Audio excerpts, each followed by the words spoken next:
माजी नगरसेवकांकडून भाजपनं नवी मुंबई महापालिका निवडणूक स्वबळावर लढवावी अशी भूमिका मांडल्याचं पाहायला मिळतंय।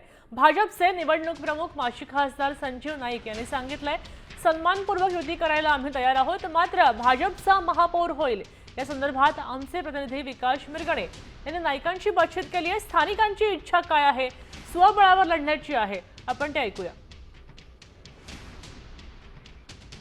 नवी मुंबई महानगरपालिका निवडणुकीमध्ये भाजपने स्वतंत्र निवडणूक लढावी अशी कार्यकर्त्यांची आग्रही मागणी आहे।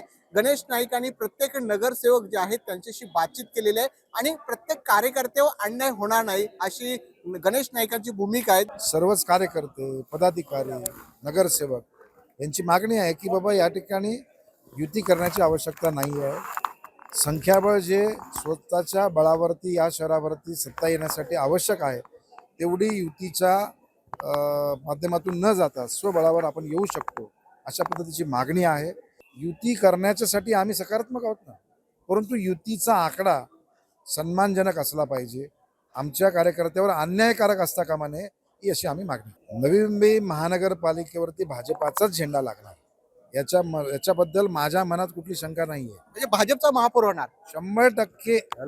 स्थायी समितीचा अध्यक्ष युती झाली तर काही गोष्टी त्यांना द्याव्या लागतील आणि युती नाही झाली तर 100% सर्व पद भारतीय जनता पक्षाच्या नगरसेवक। कॅमेरामॅन ज्ञानेश्वर बागडेसह विकास मिरगणे, साम टीव्ही, नवी मुंबई।